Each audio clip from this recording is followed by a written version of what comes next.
Ajude os Sussurros do Imaginário a crescer. Ama os audiobooks do canal? Que tal apoiar esse projeto e ajudar a trazer ainda mais histórias incríveis para todos? Contribua com qualquer valor via Pix. Escaneie o QR Code na tela e faça parte dessa jornada literária. Seu apoio nos ajuda a produzir mais e melhor. Cada contribuição mantém viva a magia das histórias e fortalece essa comunidade de apaixonados por literatura. Muito obrigado pelo seu apoio. Bem-vindo aos Sussurros do Imaginário. Nosso canal é totalmente dedicado a audiobooks, proporcionando uma experiência imersiva para todos os amantes de boas histórias. Aqui, você pode relaxar e deixar sua imaginação fluir enquanto escuta os melhores títulos literários. Dica especial: para uma experiência ainda mais completa, recomendamos que você acompanhe o audiobook com o livro físico ou o e-book. Dessa forma, você poderá desfrutar tanto da narrativa quanto do texto original, unindo os dois mundos. Pedimos desculpas especialmente aos deficientes visuais por quaisquer falhas que possam ocorrer nos audiobooks, como trechos em outras línguas, pequenos erros de narração ou tradução. Isso acontece porque utilizamos narração sintética para manter a produção dos áudios. Queremos ouvir você. Sugira nos comentários livros que gostaria de ver aqui no canal. Não se esqueça de curtir, comentar e se inscrever para ficar por dentro de todas as novidades. Obrigado por estar conosco e bons sussurros.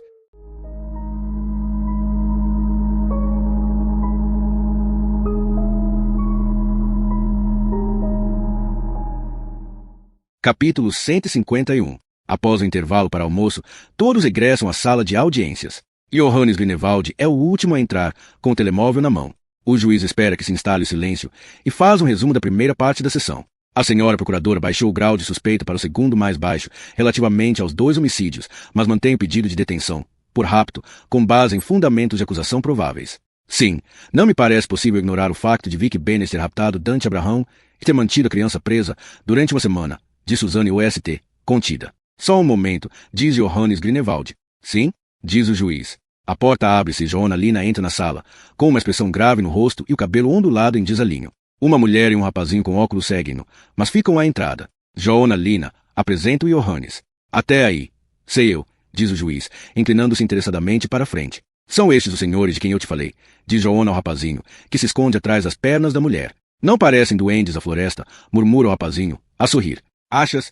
Olha para aquele, diz Joanna, apontando para o juiz. O menino abana a cabeça, a rir. Podem cumprimentar o Dante e a mãe, diz Joanna. Todos o saúdam e, quando Dante vê Vicky, acena-lhe timidamente com a mão. Ela acena-lhe também e dirige-lhe um sorriso emocionado. A procuradora fecha os olhos por um momento e procura respirar lentamente. Estás a dizer adeus a Vicky, mas não achas que ela é má? Pergunta Joanna. Má? Pensei que ela era má, diz Joanna. Ela levou-me as cavalitas e deu-me as uba-bubas dela todas. Mas tu querias voltar para tua mãe. Mas não podíamos, responde ele baixinho. Por quê? O rapazinho encolhe os ombros. Conta outra vez aquilo que disseste em casa, diz Pia ao filho. O quê? Sussurra ele. Que ela telefonou, recorda Pia. Ela telefonou, diz Dante. Diz ao Joanna. Insiste Pia, apontando com um gesto da cabeça. A Vicky telefonou, mas não podia voltar, diz Dante, virado para Joanna. De onde é que ela telefonou? Pergunta Joanna. Do caminhão. Pediu um telemóvel emprestado no caminhão? Não sei, diz Dante, encolhendo os ombros. O que é que ela disse ao telefone? Pergunta Joanna. Que queria voltar. A mãe pega em Dante ao colo e segreda-lhe alguma coisa ao ouvido. Quando ele começa a ficar impaciente, pousam novamente no chão. Que significa isto?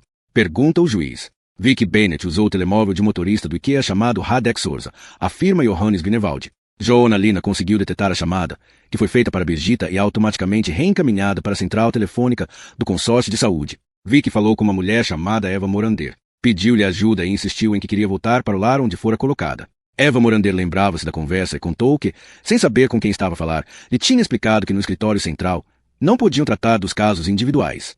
Lembra-se disto, Vicky? Pergunta o juiz. Sim, responde Vicky, numa voz inexpressiva. Eu só queria voltar. Queria que levassem o Dante e a mãe, mas disseram-me que já não me queriam lá. Joanna vai colocar-se ao lado de Johannes.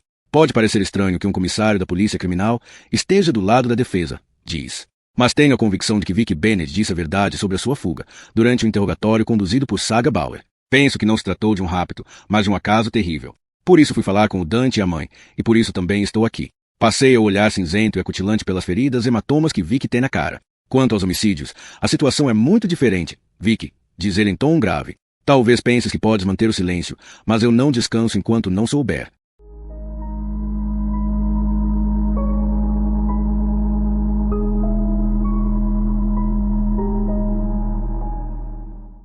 Capítulo 152. A audiência preliminar é concluída em apenas 20 minutos. Com o rosto afogueado, Suzanne OST vê-se obrigada a retirar o pedido de prisão preventiva por suspeita de rapto. O juiz recosta-se na cadeira e declara que não é requerida a prisão de Vicky Bennis pelo homicídio de Elizabeth Green Miranda Erisdotter, pelo que aguardará em liberdade que seja deduzida a acusação. Ellen ouve com as costas direita, sem uma expressão neutra no rosto. Vicky olha para o tampo da mesa e abana a cabeça imperceptivelmente. Vicky Bennis teria voltado a ser uma responsabilidade do consórcio de saúde OI, se os serviços sociais não tivessem aprovado Ellen Frank como família de acolhimento. Quando o juiz diz a Vicky que ela pode sair em liberdade, Ellen não consegue conter um grande sorriso de gratidão. No final da sessão, contudo, Johannes chama-a de lado e adverte-a. A Vicky não foi detida, mas continua a ser suspeita de 2 homicídios. Eu sei que... E se o Ministério Público deduzir a acusação, provavelmente ganharemos na primeira instância, mas isso significa apenas que ela não será condenada, continua ele. O que não impede que ela seja, de facto, culpada dos crimes. Sim, mas eu sei que ela está inocente, responde Ellen, com um arrepio nas costas quando se percebe que deve parecer muito ingênuo aos olhos do advogado. A minha obrigação é advertir-te, diz Johannes cautelosamente. Mesmo que a Vicky esteja envolvida, eu acho que ela é demasiado jovem para ir para a prisão. Tenta Ellen explicar-se. Johannes, eu posso proporcionar-lhe os melhores cuidados que há no mundo. Já contratei profissionais. Além disso, pedi ao Daniel que me ajude, uma vez que ela se sente segura com ele. Está bem, diz o advogado suavemente. Temos de analisar profundamente o que é melhor para a Vicky. É a única coisa que me importa, continua ela, segurando-lhe nas mãos. Talvez o Daniel possa continuar com a terapia cognitiva. Talvez se arranje outra pessoa. Mas não vou abandoná-la outra vez. Isso não posso fazer.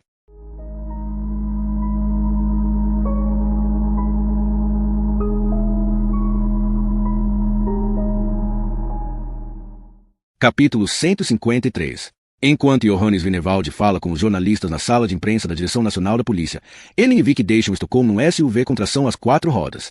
O cheiro do luxuoso couro italiano enche o espaçoso habitáculo. A mão esquerda de Ellen repousa no volante e a luz âmbar do painel de instrumentos ilumina-lhe os dedos. Das colunas saem as notas da suíte N grau, zoom para violoncelo, de Bach, como um repousante conto outonal. As 8 faixas da autoestrada atravessam Agapark. De um lado vem o castelo onde vive a herdeira da coroa, do outro, o enorme cemitério onde está sepultado o socialista August Palme. Ellen olha para o rosto calmo de Vicky e sorri para si própria.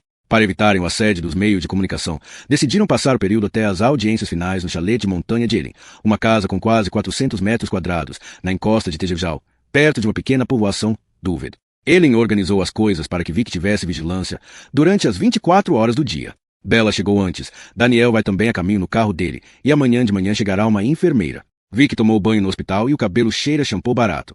Ellen comprou-lhe várias mudas de roupa, jeans, camisolas, roupa interior, meias e um casaco corta-vento. Vicky vestiu uns jeans Armani preto, uma camisola larga de algodão da Gant. O resto das roupas está ainda dentro dos sacos, no banco traseiro do carro. Em que estás a pensar? Pergunta Ellen.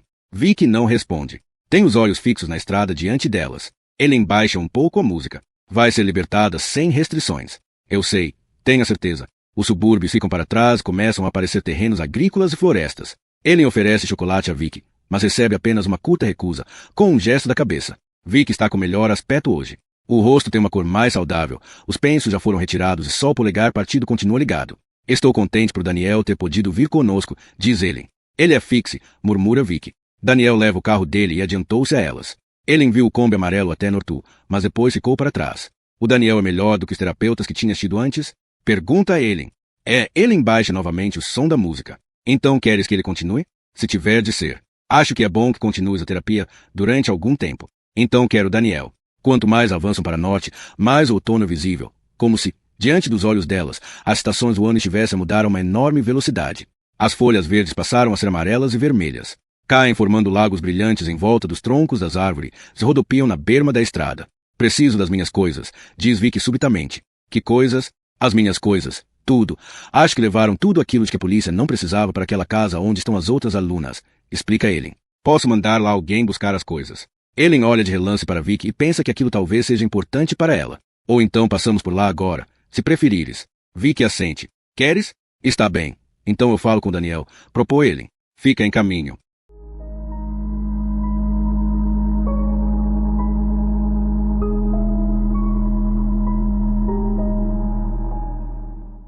Capítulo 154. A escuridão começou a cair sobre os abertos da floresta quando Ellen vira à direita, em direção a Jatendal, e para trás o carro de Daniel. Daniel tirou um saco térmico cor-de-rosa e acena-lhes. Elas saem para esticar as pernas, comem uma sanduíche de queijo cada uma, bebem um refrigerante e contemplam a linha do comboio e os campos à distância. Falei com a substituta que está de serviço, diz Daniel a Vicky. Ela acha que não é boa ideia tu entrares conosco. Mas qual é o problema? Pergunta Ellen. Eu também não as quero ver, murmura Vicky. Só quero as minhas coisas. Sentam-se novamente nos carros.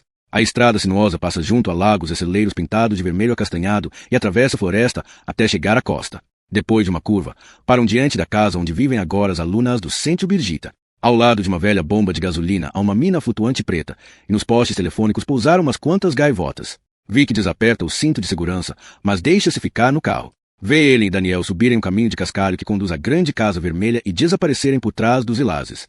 No ponto onde o caminho bifurca está o poste da festa do verão. Vicky contempla a superfície lisa da água na baía e depois pega na caixa do telemóvel novo que Ellen lhe deu.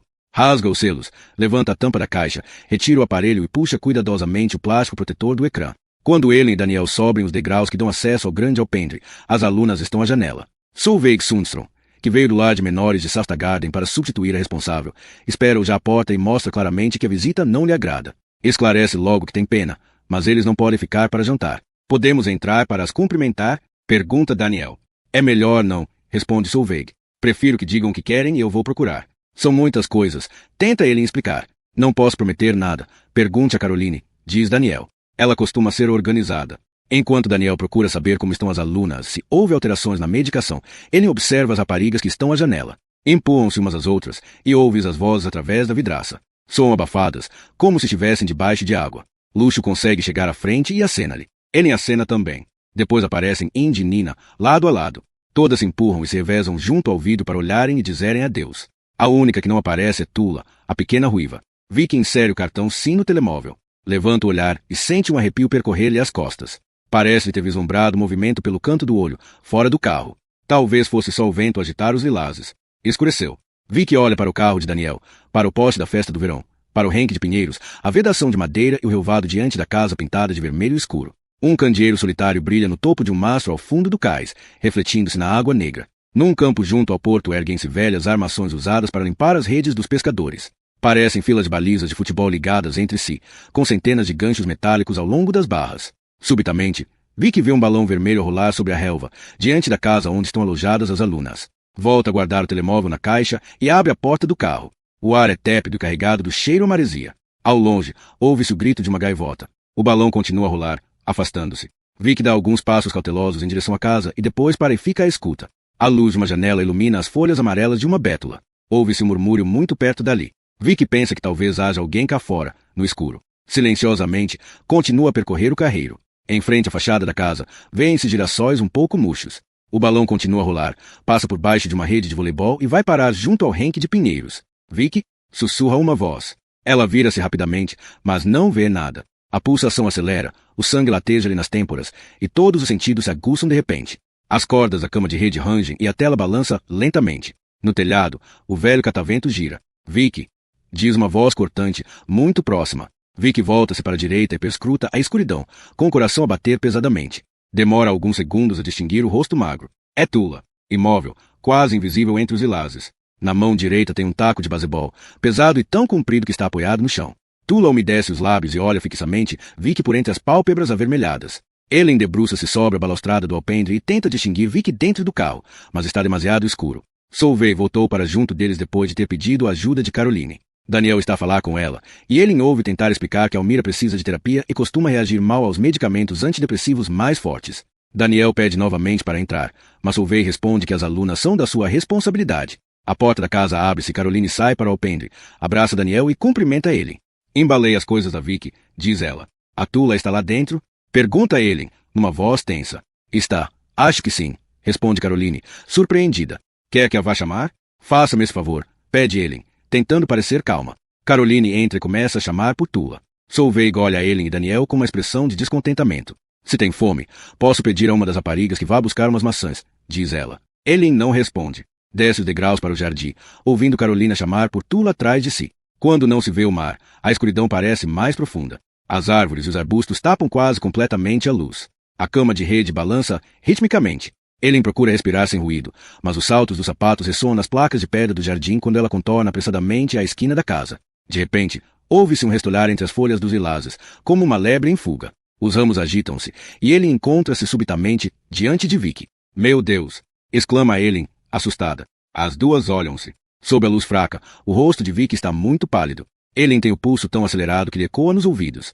Vamos para o carro, diz ela, levando Vicky e afastando-se da casa. Olha repetidamente por cima do ombro e mantém a distância das árvores sombrias. Ouve passos atrás dela, mas não para até sair do jardim com Vicky. Só no caminho de cascalho se volta para trás e vê Caroline a correr ao encontro delas com um grande saco de plástico na mão.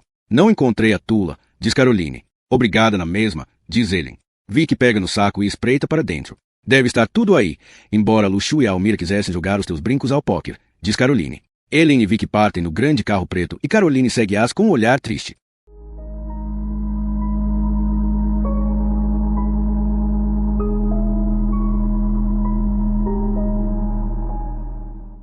Capítulo 155. Ellen vê as luzes do carro de Daniel no retrovisor durante todo o percurso na I-14. Quase não há tráfego, para além de um ou outro caminhão, mas demoram 3 horas a chegar à estância de esqui. Nas encostas sombrias da montanha, vêem-se saca-rabos adormecidos e os altos postes do teleférico de ar. 6 quilômetros antes de Duvet, viram para uma estrada que sobe a montanha. No feixe de luz dos faróis, dançam folhas mortas e poeira. A pequena estrada de cascalho sobe Tejejalém em diagonal. Os 2 carros abrandam e abandonam a estrada de Tejefors, entrando por um portão entre 2 pilares. O caminho conduz a uma grande casa de linhas modernas, construída em betão, com terraços grandes e janelas enormes, agora ocultas por detrás de persianas de alumínio. Entram numa garagem com lugar para 5 carros, onde já está um pequeno Mazda azul. Daniel ajuda Ellen a levar as malas para dentro. Dentro de casa, luzes acesas. Ellen carrega no botão e ouve-se um zumbido. As persianas rangem à medida que as ripas metálicas se vão separando. A luz da garagem filtra-se por centenas de buraquinhos. Pouco a pouco, as persianas começam a subir ruidosamente. É como um cofre forte, diz Ellen. Ao fim de um momento, volta a reinar o silêncio e é possível intuir a paisagem majestosa através das enormes janelas. Como ponto de luz pairando na escuridão, vêem-se os pequenos clarões de outras casas, à distância. Uau! Diz Vicky baixinho, olhando lá para fora. Lembra-se do Jack, que era casado comigo? Pergunta Ellen, pondo-se ao lado dela. Foi ele que construiu a casa da montanha. Construiu, enfim. Não foi ele que construiu, mas diz que queria um bunker com uma vista magnífica. Uma mulher de meia-idade, com um avental verde, entra na sala, vinda do andar de cima. Bela, olá. Desculpa termos chegado tão tarde, diz Ellen, abraçando-a. Mais vale tarde do que nunca, responde a mulher, sorridente, que anuncia em seguida que os quartos estão preparados. Obrigada. Não sabia se tinham tempo de comprar comida pelo caminho, por isso fiz umas compras. Tem que chegue para alguns dias, pelo menos. Bela acende o lume na grande lareira, e em seguida ele acompanha a garagem e despede-se dela. Quando o carro azul sai e as portas se fecham novamente, ele regressa à sala. Daniel foi preparar a comida, e Vicky está sentada no sofá a chorar. Ellen ajoelha-se diante dela. Vicky, o que é? Por que estás a chorar? Ela levanta-se sem responder e vai fechar-se numa das casas de banho. Ellen vai ter com Daniel. A Vicky fechou-se na casa de banho, diz. Queres que eu vá falar com ela? Depressa. Daniel acompanha até a casa de banho, bate a porta e diz a Vicky que abra. Portas fechadas à chave. Não pode ser, diz ele. Sabes isso, não sabes? Poucos segundos depois, Vicky sai, com os olhos molhados, e vai sentar-se novamente no sofá. Daniel troca um olhar com Ellen e vai sentar-se ao lado dela. Quando chegaste a Birgitta também ficaste triste, diz ele, passado o momento.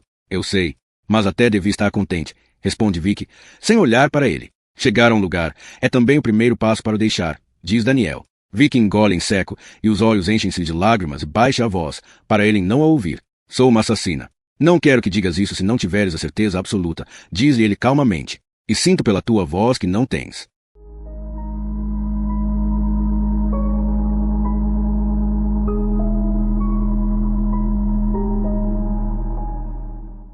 Capítulo 156. Flora deita água muito quente no balde, calças, luvas de proteção, apesar de detestar o cheiro a borracha. O detergente rompe a limpidez da água e dissolve-se numa nuvem verde. O cheiro a limpeza espalha-se no pequeno apartamento. Pelas janelas abertas entra ar fresco. O sol brilha e os pássaros cantam. Quando o comissário deixará a porta da loja de antiguidades, Flora ficará no mesmo sítio. Devia preparar-se para a sessão, mas não se atrevia a entrar na cave sozinha e decidirá esperar que os primeiros participantes chegassem. Gina e Asquecebelo chegaram 15 minutos antes da hora marcada, como habitualmente. Flora fingiu que estava atrasada, e eles entraram com ela e ajudaram a colocar as cadeiras. Às 7h05, já havia 19 participantes. Flora demorou mais do que costume, deu-lhes tempo, fingiu que via velhos espíritos simpáticos, crianças alegres e pais que perdoavam. Com grande cautela e destreza, tinha arrancado a Gina e Asquer o motivo da sua vinda às sessões. Um filho já adulto entrará em coma no segmento de um grave acidente de viação, e eles tinham sido obrigados a seguir a opinião do médico, de desligar os aparelhos de suporte de vida e assinar um papel sobre doação de órgãos. E se ele não vai ter com Deus? Sussurrou Dinah. Mas Flora falou com o filho deles e assegurou-lhes que ele se encontrava na luz, que tinha tido o íntimo desejo de que seu coração, pulmões, córneas e outros órgãos internos continuassem a viver. Dinah beijou-lhe as mãos, chorou e repetiu várias vezes que era a pessoa mais feliz do mundo. Flora esfrega o linóleo do chão com movimentos vigorosos. Se começa a suar com esforço. Eva está no clube de costura com umas vizinhas e Hans Gunnar assiste a um jogo de futebol italiano pela televisão, com volume muito alto. Flora enxágua a esfregona, espreme-a e endireita por momentos as costas doridas antes de retomar o trabalho. Sabe que Eva vai abrir o envelope da escrivaninha na segunda-feira de manhã, para pagar as despesas do mês. Atenção, porra, Zilata, grita Hans Gunnar da sala. Os ombros doem-lhe quando ela carrega o balde para o quarto de Eva. Fecha a porta, põe o balde a prendê-la, vai à fotografia do casamento, tira a chave de latão, dirige-se rapidamente à escrivaninha e abre-a. Um ruído surdo fala sobressaltar-se. Foi a esfregona que tombou e o cabo bateu com força no chão. Flora fica à escuta por um momento e depois levanta a pesada tampa da escrivaninha. Com mãos trêmulas, tenta abrir a pequena gaveta, mas está presa. Procura entre as canetas e objetos soltos, encontra uma faca de papel. Cuidadosamente, insere-a na frente por cima da gaveta e faz um pouco de pressão. A gaveta desliza lentamente 1 centímetro. Flora ouve um som de raspar muito próximo, mas é uma pomba arranhar o parapeito da janela com as unhas. Mete os dedos dentro da gaveta e puxa-a. O postal ilustrado de Copenhaga ficou amarrotado. Ela tira o envelope do dinheiro para as despesas, se põe a quantia exata. Põe tudo em ordem. Tenta alisar o postal. Fecha a gaveta, endireita as canetas e a faca, baixa a tampa e fecha a chave. Rapidamente, dirige-se para a mesa de cabeceira e tinha acabado de pegar na fotografia do casamento quando a porta do quarto de Eva se abre de rompante. O balde tomba e a água entorna-se no chão. Flora sente os pés molhados e quentes. Minha grande ladra! Grita Hans Gunnar, entrando, de tronco nu. Flora volta-se para ele. Hans Gunnar tem os olhos arregalados e está tão furioso que começa a bater-lhe. A primeira pancada atinge-a no ombro, mas não a sente. Depois, ele agarra-a pelos cabelos e bate-lhe com a outra mão. Uma bofetada violenta atinge-a no pescoço e no queixo. A pancada seguinte acerta-lhe em cheio na cara. Flora cai e sente os cabelos a serem arrancados. A fotografia do casamento vai parar ao chão e o vidro estala. Flora fica deitada no chão, de lado, com a água a ensopar-lhe a roupa. Uma dor intensa no olho e na face mal a deixa respirar. Sente-se enjoada. Rola no chão e fica de barriga para baixo, mas esforça-se por não vomitar. Começa a ver clarões. Constata que a fotografia se soltou da moldura e caiu com a parte da frente no chão molhado. No verso lê-se Eva e Hans Gunnar, Igreja de Delsbo. De repente, recorda-se do que o fantasma lhe segredou. Não foi na última vez que esteve na cave das sessões espíritas, mas antes, aqui em casa. Talvez tenha sonhado? Não se lembra. Miranda segredara-lhe alguma coisa sobre uma torre que toca como a de uma igreja. A menina mostrará-lhe a fotografia do casamento, apontara para o campanário escuro, ao fundo, e segredara. Ela está ali escondida. Viu tudo. Está escondida na torre. Hans Gunnar está junto dela, a arfar, quando Eva entra no quarto ainda com o casaco vestido. O que é que se passa aqui? Pergunta, assustada. Ela rouba-nos dinheiro. Acusa ele. Eu sabia. Cospe em Flora, apanha a chavinha de latão que tinha caído e dirige-se à escrivaninha.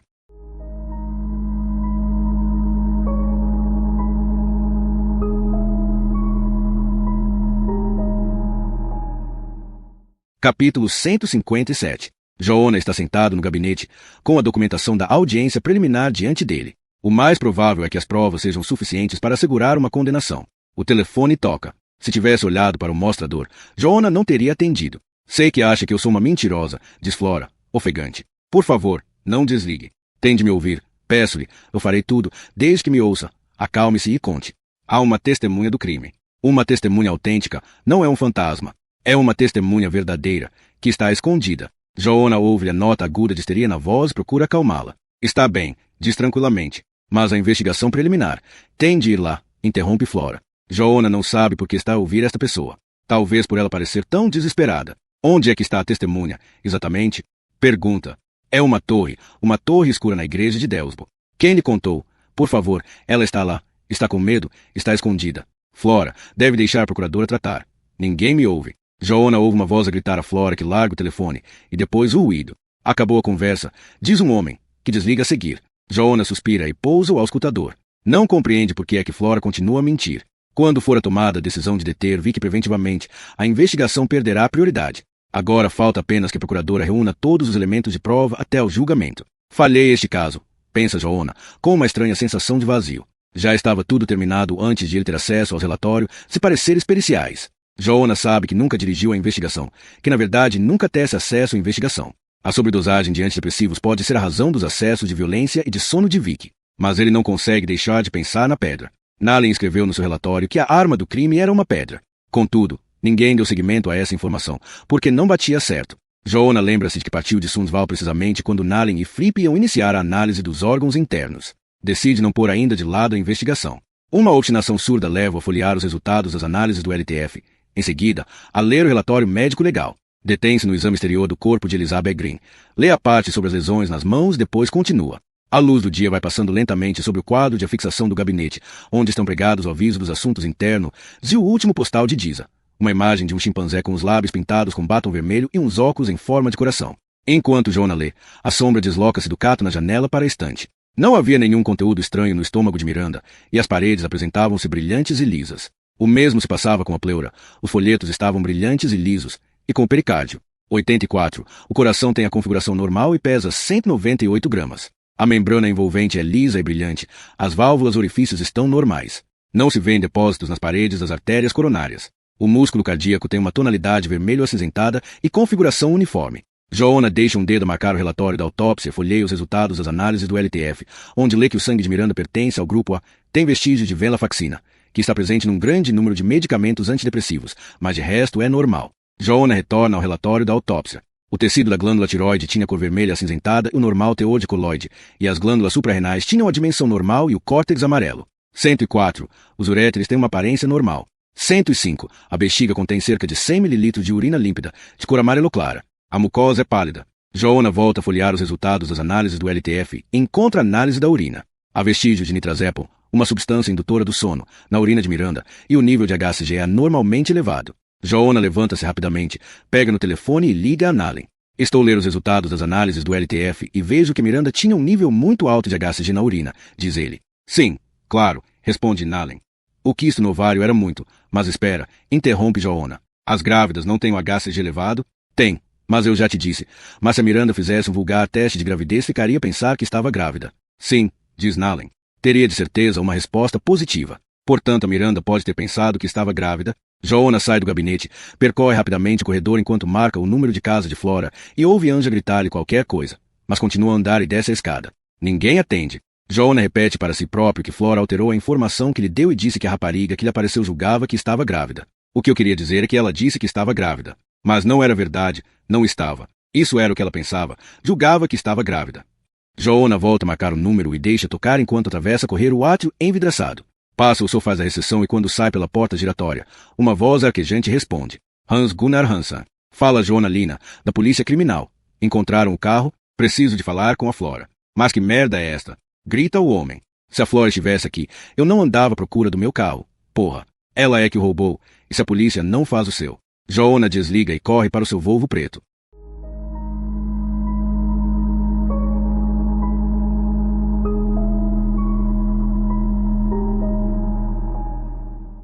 Capítulo 158. Ellen dormiu no quarto ao lado do de Vicky e deixou as portas abertas. Durante a noite, acordava ao mais pequeno ruído, ficava à escuta e ia espreitar o quarto da adolescente. De manhã, ficou um momento à porta, observando a rapariga profundamente adormecida, antes de ir para a cozinha. Daniel está em frente ao fogão a fazer uns ovos mexidos muito cremosos. Cheira a café e a pão quente. As janelas panorâmicas proporcionam uma vista quase assustadora, de tão magnificente. Os cumes arredondados da montanha, a superfície espelhada dos pequenos lagos e os vales cobertos de árvores, com as folhas amarelas e intensamente vermelhas.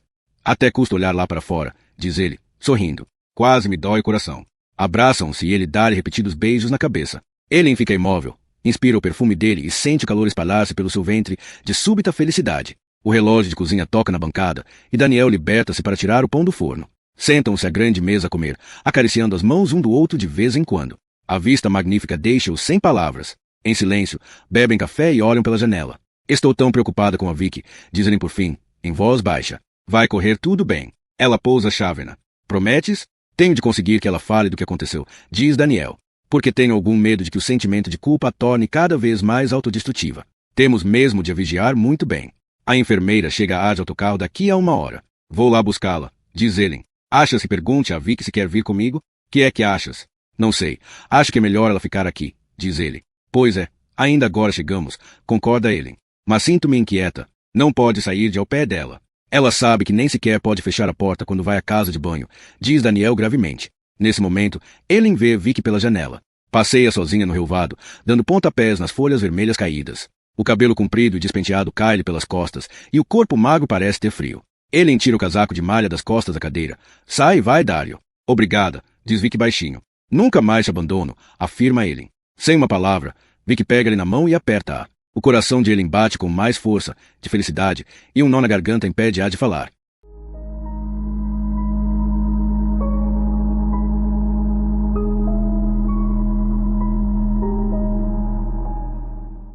Capítulo 159. O céu está estranhamente escuro quando Joanna sai da 4 e entra na estrada 84, em direção a Delsbo. Deduziu que Flora tinha levado o carro para ir à igreja de Delsbo, em Alcingla. Ainda houve desespero na voz dela contar que havia uma testemunha escondida no campanário. Joanna não a compreende.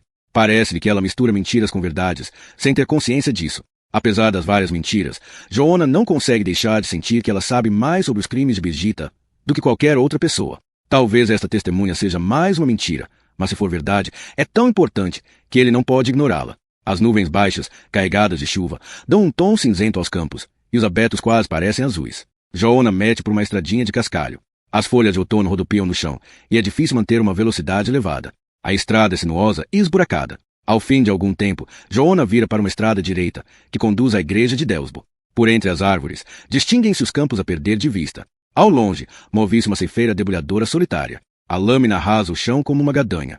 No ar paira um cheiro forte a palha e a joio. Os pássaros sobem e descem no ar inebriante. Quase a chegar à igreja, Joanna vê um carro que embateu numa árvore ao lado da estrada. O capô está deformado, há uma pala caída na relva e uma das janelas está desfeita. O motor continua a trabalhar. A porta da frente está aberta e as luzes de trás refletem-se na erva da valeta. Joanna abranda, mas vê que não está ninguém dentro do automóvel e continua. A Flora deve ter abandonado o carro ali, pensa, e segue o caminho até chegar à igreja. Sai do carro e percorre rapidamente o caminho de cascalho alisado. O campanário revestido a alcatrão encontra-se no alto de uma colina, um pouco afastado da igreja. O céu escureceu e parece estar prestes a chover. Sob a cúpula negra, em forma de cebola, está o sino, enorme e baço. Para lá da torre, vêem-se as águas rápidas do rio, negras e espumosas. A porta está encostada. Joanna percorre os últimos metros e, já perto do campanário, sente claramente o cheiro a alcatrão. A vasta seção inferior está revestida com um painel de madeira escura, típico das construções de montanha. No interior, uma escada íngreme de madeira conduz ao sino. Flora, chama Joanna.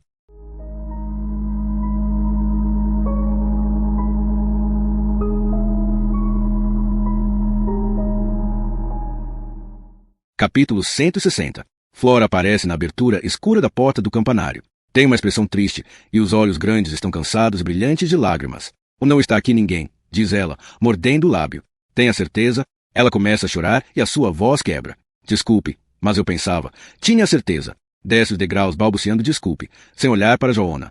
Tapando a boca com a mão, começa a andar vagarosamente em direção ao carro. Como é que encontrou o caminho para aqui? Pergunta o comissário, seguindo-a, porque pensou que a testemunha estava aqui. A fotografia do casamento dos meus pais adotivos. Vê-se o campanário ao fundo. Mas que ligação tem isso com a Miranda? Foi o espírito que disse. Flora cala-se e para. Que se passa? Pergunta Joanna. Joanna pensa novamente no desenho que Flora fez de Miranda, com as mãos a tapar a cara e a mancha escura do sangue junto da cabeça. Não desenhou o sangue como uma pessoa que tem a intenção de enganar, mas como uma pessoa que viu realmente alguma coisa, mas já não se lembra dos pormenores. À porta das antiguidades Carlem, Flora falou do fantasma como de uma recordação. Tentou descrever a Joanna o que recordava daquilo que o espírito tinha dito. Finíssimos raios de luz penetravam pelas pesadas nuvens de chuva. Como uma recordação, repete Joanna para si mesmo, observando o rosto pálido de Flora. Folhas amarelas esvoaçam no ar. Subitamente, como quando se abre um cortinado e a luz penetra numa sala, Joanna vê a ligação entre as coisas. Sabe que encontrou a chave para resolver o mistério. É a Flora, diz entre dentes, e as suas próprias palavras provocam-lhe um arrepio. Joanna compreendeu que Flora é a testemunha que estava no campanário. É ela a testemunha, mas não foi o assassino de Miranda que ela viu. Foi outra rapariga. Uma rapariga que foi morta exatamente da mesma forma. Outra rapariga, mas o mesmo assassino. A percepção é evidente imediatamente, seguida pela pontada da dor de cabeça. Durante um longo segundo, ele sente-se como se uma bala disparada lhe atravessasse a cabeça. Procura cegamente um apoio e ouve a voz inquieta de Flora na escuridão antes de a dor desaparecer. Foi a Flora que viu tudo. Está a deitar sangue, diz ela. Joanna tem um fio de sangue a correr do nariz. Se procura um lenço no bolso. Flora, diz ele, a Flora é a testemunha que estava no campanário.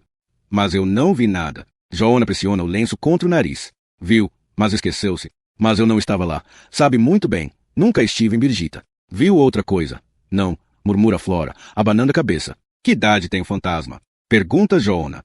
Quando sonho, a Miranda tem uns 15 anos. Mas quando ela me procura, quando parece que ela está mesmo no quarto, é pequenina. Que idade? 5 anos. Que idade tem a Flora? Ela assusta-se quando encontra o olhar cinzento do comissário. 40, responde baixinho. Joanna pensa que Flora descreveu um crime a que assistiu em criança, pensando sempre que estava a falar do crime de Birgitta. Pega no telemóvel para ligar a Anja, seguro de estar certo. Flora atravessara subitamente um túnel de mais de 30 anos e vira aquilo que havia esquecido. Por isso as imagens eram simultaneamente confusas e poderosas. Anja, diz ele, interrompendo a resposta da sua assistente.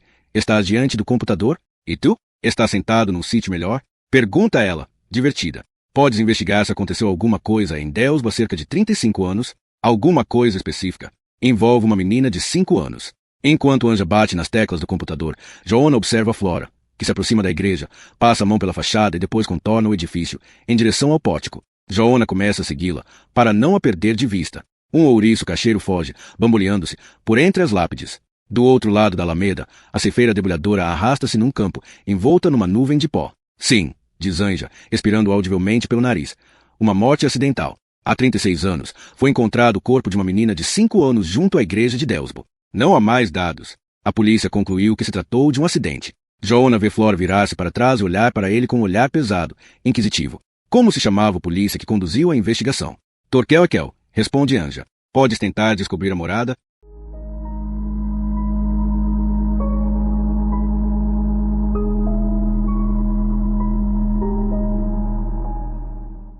Capítulo 161.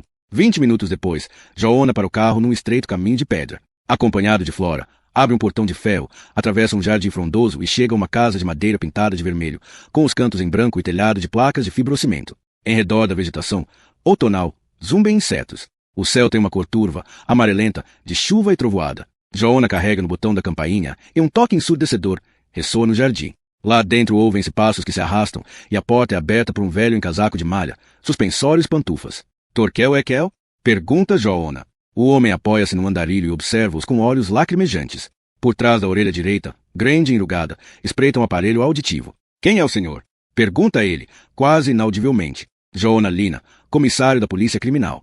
O homem semicerra os olhos para examinar a identificação de Joanna e não consegue conter um pequeno sorriso estranho. Polícia criminal, sussurra ele, convidando Joanna e Flora a entrarem, com um gesto vago. Entrem, vamos tomar um café. Sentam-se os dois à mesa da cozinha enquanto Torquel vai para junto do fogão, depois de explicar a Flora que não tem biscoitos para oferecer. Fala muito baixo e parece quase completamente surdo. Ouve-se o tic-tac forte de um relógio de parede. Por cima de um sofá está pendurada uma caçadeira Remington bem cuidada, para caça ao alce. A pequena tapeçaria bordada com as palavras modéstia é a felicidade do lar, perdeu as taxas das pontas e pende, com os cantos revirados, como um velho postal surrado, de uma outra Suécia. O homem coça o queixo e observa Joanna, na escuridão da cozinha. Quando a água ferve, Torquel Ekel põe em cima da mesa 3 chávenas e um frasco de café solúvel. Uma pessoa vai se tornando comodista, diz ele com encolher os ombros, dando uma colher de chá à Flora. Vim aqui para lhe fazer umas perguntas sobre um caso muito antigo, diz Joanna. Há 36 anos, uma menina foi encontrada morta junto à igreja de Delsbo. Sim, responde ele, sem olhar para Joanna.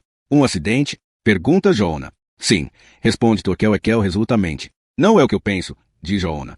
Fogo em saber, diz o velho. A boca do velho polícia começa a tremer, e ele empurra o açucareiro na direção do comissário. Lembra-se do caso? Pergunta Joanna. Torquel Ekel deita café na chávena e mexe, fazendo tilintar a colher. Ergue os olhos, com as pálpebras avermelhadas, e encara Joanna. Quem me dera conseguir esquecer, mas há casos que... Levanta-se e vai abrir a gaveta de cima de uma secretária de madeira escura, encostada à parede. Com voz incerta, explica que guardou as notas relativas ao caso durante todos estes anos. Sabia que algum dia haviam de vir ter comigo, diz ele, tão baixo que mal se consegue ouvir.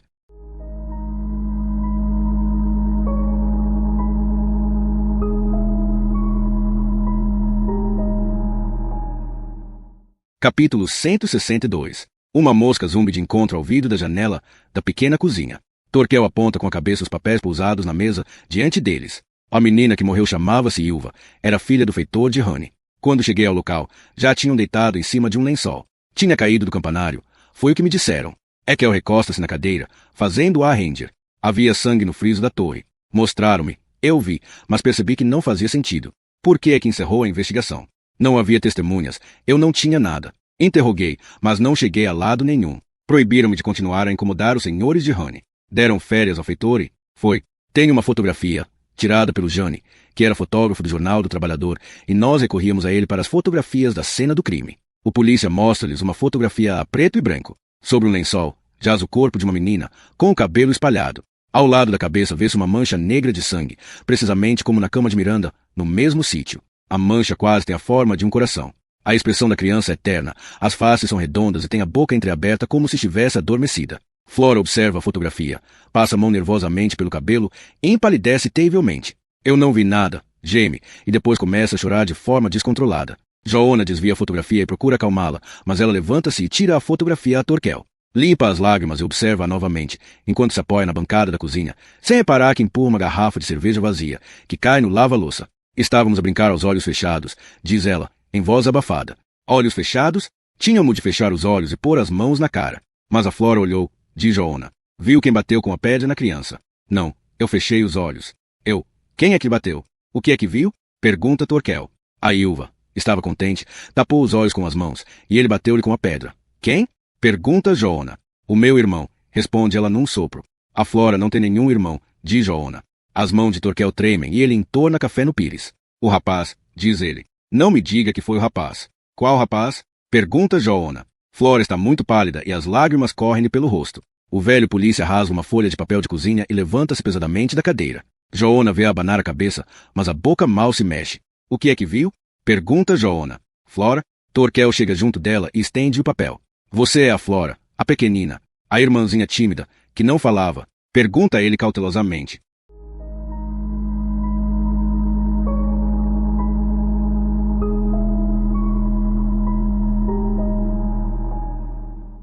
Capítulo 163. O episódio da infância regressa à memória de Flora, na cozinha do velho polícia, com ela apoiada à bancada. Sente as pernas dobrarem-se quando se lembra daquilo que viu. O sol banhava a erva ao lado da igreja.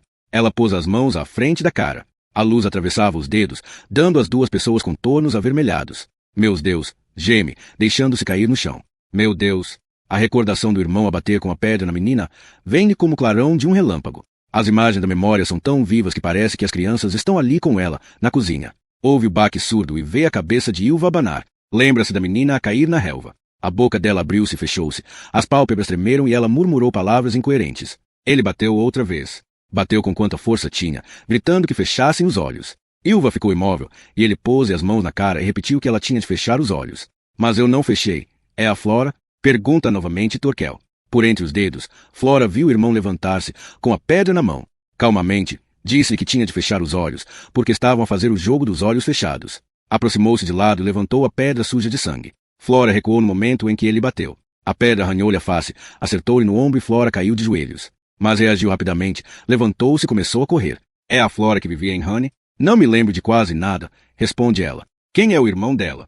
Pergunta Joanna. Chamavam-lhes os meninos do asilo, embora tivessem sido adotados pelos senhores. Conta o polícia. Chamam-se Honey, o industrial de madeiras Honey. Mas nós dizíamos só os senhores, responde Torquel. Até veio no jornal. Quando eles adotaram duas crianças, um ato nobre e caridoso, escreveram. Mas depois da tragédia, a menina foi para outro sítio. Só ficou o rapaz. O Daniel, diz Flora. Chama-se Daniel. A cadeira raspa no chão quando Joanna se levanta da mesa e sai sem dizer uma palavra. Com o telemóvel encostado ao ouvido, atravessa correr o jardim, onde as folhas amarelas se misturam no chão com a fruta caída das árvores.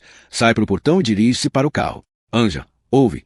Tem de me ajudar. É urgente, diz Joanna enquanto se senta ao volante. Investiga se o Daniel Green tem alguma ligação a uma família com o apelido Honey, em Delsbo. Joanna mal tem tempo de ligar o dispositivo Raquel do carro para lançar um alerta geral antes de Anja responder. Sim, são os pais dele. Reúne toda a informação que conseguires. Qual é a ideia? Raparigas, responde Joanna. Desliga aí. Antes de alertar a polícia, marca apressadamente o número de Ellen Frank. 164, conduzindo cautelosamente. Ellen desce caminho íngreme para ir a buscar a enfermeira de Vicky. Leva uma janela aberta e o ar puro penetra no carro. O lago estreito e comprido tem um brilho sombrio. Os cumes dos montes sucedem-se, com a sua curva suave, como uma fila de enormes sepulturas de vikings. Ellen recorda Vicky pegar-lhe na mão e a apertá-la. As coisas vão mudar. Vão voltar a ficar bem. A estrada estreita passa sob uma projeção rochosa. O telemóvel zumbi dentro da carteira. Ellen avança mais um pouco e para numa pequena área de descanso. Com uma sensação desagradável percorrer-lhe o corpo, pega no telemóvel e espera. A chamada vem de Joana Lina. Ellen não quer ouvir o que ele tem para lhe dizer, mas atende, com uma mão trêmula. Estou? Onde está a Vicky? Pergunta o comissário. Está comigo? Responde ela. Tenho uma casa em Dover. Eu sei, mas está a vê-la neste momento? Não. Quero que vá imediatamente buscar a Vicky e que se meta no carro com ela e venham para Estocolmo. Só as duas. Já. Não tragam nada. Metam-se já no carro. Eu estou no carro. Grita Ellen, sentindo o pânico crescer-lhe no peito. A Vicky está em casa com Daniel. Isso não é bom, diz Joana. O tom da voz dele angustia-a e provoca-lhe um imenso mal-estar. Que aconteceu? Ouça-me, Ellen. Foi o Daniel que matou a Miranda e a Elizabeth. Não pode ser. A voz sai num sussurro. Ele ficou a tomar conta da Vicky enquanto eu vou à estação dos autocarros. Então provavelmente ela já não está viva, afirma Joana. Fuja daí. É o meu conselho como polícia. Ellen olha o céu pelo para-brisas. Já não está a branco. As nuvens deslocam-se ao longo dos cumes, baixas, negras e carregadas de chuva de outono. Não posso abandoná-la, ouve-se ela dizer. A polícia vai a caminho, mas pode demorar um bocado. Vou voltar a casa, diz ela. Compreendo, responde Joana. Mas tenha cuidado, porque o Daniel Green é muito perigoso, e a Ellen vai estar sozinha com ele até a polícia chegar. Mas Ellen já não pensa. Faz inversão de marcha e começa a subir a estrada íngreme, o pneu lançando gravilha em todas as direções.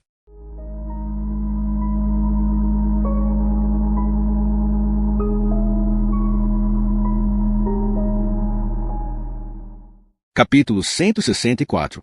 O episódio da infância regressa à memória de Flora, na cozinha do velho polícia, com ela apoiada à bancada. Sente as pernas dobrarem-se quando se lembra daquilo que viu. O sol banhava a erva ao lado da igreja. Ela pôs as mãos à frente da cara. A luz atravessava os dedos, dando às duas pessoas contornos avermelhados. Meu Deus, geme, deixando-se cair no chão.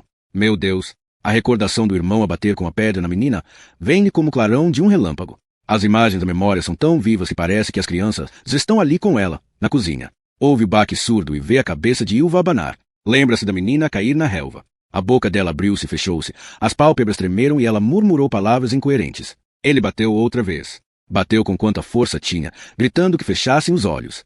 Ilva ficou imóvel, e ele pôs as mãos na cara e repetiu que ela tinha de fechar os olhos. Mas eu não fechei. É a Flora? Pergunta novamente Torquel. Por entre os dedos, Flora viu o irmão levantar-se, com a pedra na mão. Calmamente, disse-lhe que tinha de fechar os olhos, porque estavam a fazer o jogo dos olhos fechados.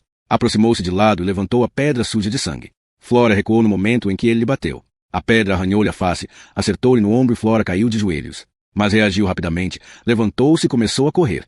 É a Flora que vivia em Honey? Não me lembro de quase nada, responde ela. Quem é o irmão dela? Pergunta Joana. Chamavam-lhes os meninos do asilo, embora tivessem sido adotados pelos senhores. Conta a polícia. Chamam-se Honey, o industrial de madeiras Honey. Mas nós dizíamos só os senhores, responde Torquel.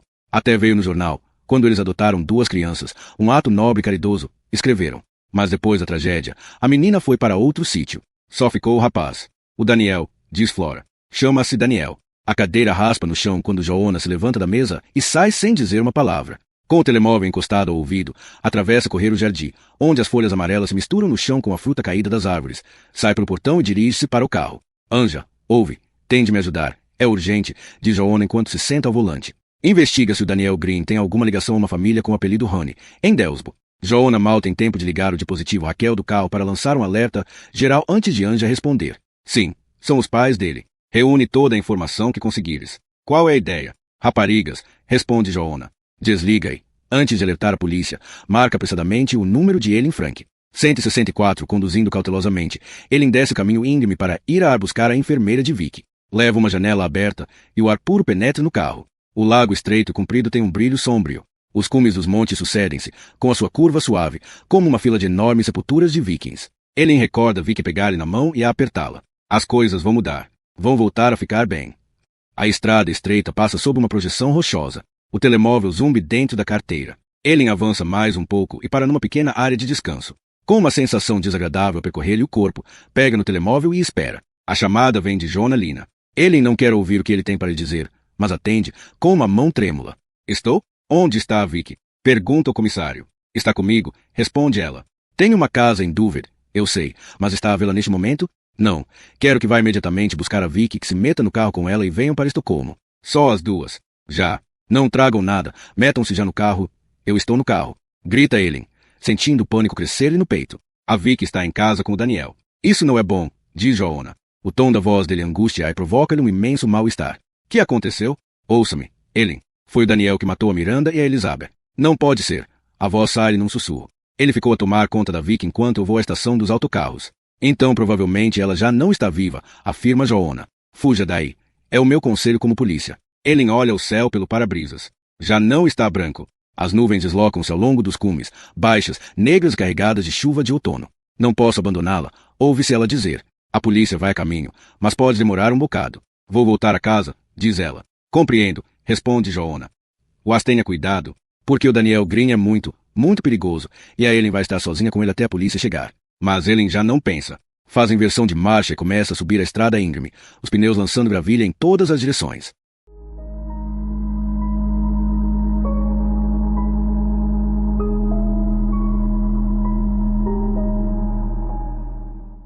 Capítulo 165.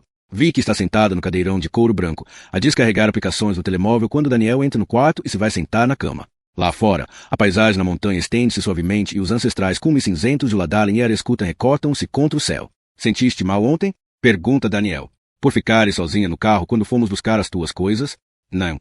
Percebo que ninguém me queira ver, responde ela, continuando a mexer no telefone. Quando entrei, vi a Almira e a Luxo a fazerem o jogo dos olhos fechados. Mente Daniel. Sei que a Miranda te ensinou o jogo. Sim, responde ela. Sabes como é que a Miranda o aprendeu? Pergunta Daniel. Vicky diz que sim com a cabeça e pega no carregador do telemóvel. Eu recorro a esse jogo às vezes, na terapia, diz Daniel. É um exercício de confiança nos outros. A Miranda metia-me chocolate na boca, conta Vicky a rir, e desenhava um coração na minha barriga. Vicky cala-se repentinamente. Pensa no que Tula lhe disse em arte, quando lhe apareceu de súbito no meio dos arbustos. Falaste a alguém no jogo? Pergunta Daniel, observando-a. Não, responde ela. Era só para saber. Vicky baixa os olhos e pensa em Tula, na escuridão, com um taco de basebol nas mãos, a dizer que o assassino só mata as Galdérias. Só as Galdérias devem ter medo de que lhes esmaguem a cabeça, sussurra ela. Tão característico de Tula, dizer coisas horríveis e retorcidas. Vicky tentará sorrir, mas Tula contará-lhe que tinha encontrado um teste de gravidez na mala de Miranda quando lhe roubou o colar. Na véspera, Vicky pensara que Miranda tinha ido para a cama com algum dos tipos que conhecera no programa ADL. Mas agora percebe que deve ter sido com Daniel. Vicky sentirá que havia alguma coisa de estranho quando Miranda lhe ensinara o jogo, que ela estava a fingir que achava aquilo divertido. Dava risadinhas, partia bocadinhos de chocolate, mas o que ela queria era saber se Vicky já tinha jogado aquele jogo, sem ter de lhe revelar o que tinha feito. Vicky recorda os esforços de Miranda para parecer indiferente quando lhe perguntou se Daniel alguma vez tinha ido ao quarto dela fazer o jogo. A Miranda não disse nada, tenta Vicky explicar, cruzando brevemente o olhar com o de Daniel. Não falou do que Daniel fazia na terapia. As faces de Vicky coram quando ela compreende subitamente a ligação entre as coisas. Deve ter sido Daniel que matou Miranda e Elizabeth. O crime não tinha nada a ver com serem ou não Galdérias. Daniel matou Miranda porque ela estava grávida. Talvez Miranda já tivesse contado tudo a Elizabeth. Vicky esforça-se por respirar calmamente. Não sabe o que dizer. Raspa o gesso com a unha e puxa uma pontinha do tecido. Era só. Daniel inclina-se, tira-lhe o telemóvel do colo e mete-o no bolso. A terapia era só para ser capaz de confiar nas outras pessoas, continua Vicky, embora saiba que Daniel percebeu. Daniel sabe que ela já compreendeu que foi ele que matou Miranda e Elizabeth com um martelo e que lhe atribuiu a culpa a ela. Sim, é uma parte importante da terapia, diz Daniel, observando-o atentamente. Eu sei, murmura Vicky. Podíamos fazer isso agora, nós os dois. Só como uma brincadeira, sugere Daniel. Vicky assente em silêncio e pensa, com o pânico a crescer dentro dela, que Daniel decidiu matá-la. O sangue retumba-lhe nos ouvidos e o suor escorre-lhe das axilas. Ele ajudou que a pusessem em liberdade e acompanhou-as até ali para descobrir o que ela sabia, para ter certeza de que ninguém o denunciaria. Fecha os olhos, diz ele, sorrindo. Agora, isto é divertido. Mas é que eu, fecha os olhos, diz ele rispidamente. Ela fecha os olhos e tapa a cara com as mãos, sentindo o coração bater com muita força, de medo. Ouve fazer qualquer coisa, e parece que ele tirou o lençol da cama. Tenho de ir fazer xixi, diz ela. Já vais. Vicky continua a tapar o rosto com as mãos, mas sobressalta-se quando ele desloca uma cadeira no chão. Ouve-se um barulho arrastado. As pernas tremem-lhe, mas não destapa a cara.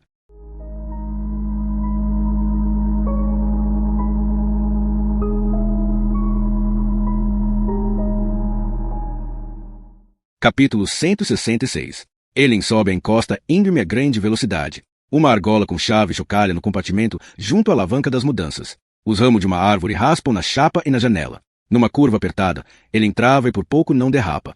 Os pneus deslizam sobre o cascalho, mas carrega fundo na embreagem, sai da curva e acelera novamente. Dentro do carro, sentem-se os solavancos e o barulho. A água do degelo rasgou sulcos profundos na estrada não alcatroada que segue para Tegeforce. Ellen continua a subir demasiado depressa. Procura brandar um pouco ao aproximar-se da entrada da propriedade, mas quando vira para a direita, na curva apertada, o espelho do lado esquerdo bate no pilar no portão e é arrancado, e a parte lateral fica riscada. Ellen acelera, passa por cima da lomba, e o carro parece levantar voo. Dentro do porta-bagagens, a grade de garrafas de água mineral tomba com estrondo. Percorre o último troço até a casa e para, levantando uma nuvem de poeira. Ellen sai do carro, deixando o motor a trabalhar, e entra a correr. As persianas estão fechadas. A casa está mergulhada na escuridão. Tropeçando em galochas e botas de esquiar, entra na sala. Vicky grita. Acende as luzes e sobe a escada a toda pressa. Escorrega, bate com o joelho num degrau, levanta-se e corre novamente em direção ao quarto de Vicky. Vira o puxador, mas a porta está fechada à chave.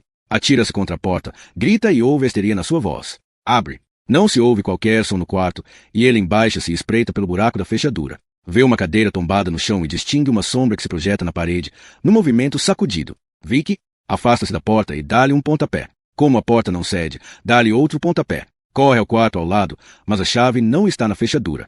Vai à porta seguinte e consegue, atabalhadamente, tirar a chave. Corre para o quarto de Vicky, atirando ao chão uma escultura de vidro que cai com estrondo.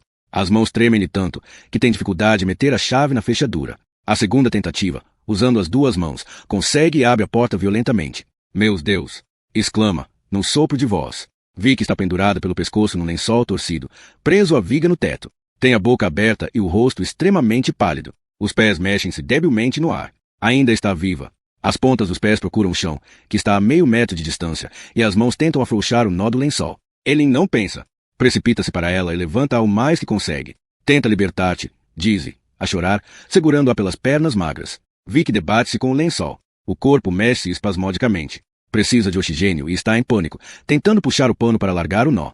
De repente, Ellen ouve-a inspirar e tossir. Arquejando, retesa o corpo. Não consigo desatar, diz Vicky, tossindo.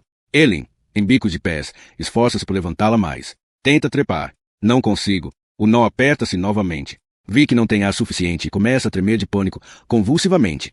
Os braços de Ellen também tremem do esforço de a segurar. Não pode desistir. Tenta em vão alcançar a cadeira tombada com o pé. Vicky está coberta de suor e o seu corpo é sacudido por sucessivos espasmos. Ellen tenta mudar de posição, mas o peso é excessivo. O cansaço começa a insinuar-se nos músculos, mas ainda assim consegue baixar uma mão, agarrá-la melhor e elevá-la. Com as forças que lhe restam, Vicky debate-se e acaba por conseguir alargar o nó e tirar a cabeça. Começa a tossir, e caem as duas no chão. O pescoço de Vicky tem um tom azulado, e a respiração é rápida e entrecortada, mas respira. Está viva. Ellen dá-lhe beijos na cara, afasta-lhe o cabelo do rosto transpirado, com as mãos a tremer, e pede baixinho que não faça barulho. Foi o Daniel, eu sei. A polícia vem a caminho, segreda-lhe Ellen. Tem de ficar aqui. Vou fechar a porta à chave, mas não pode fazer barulho nenhum.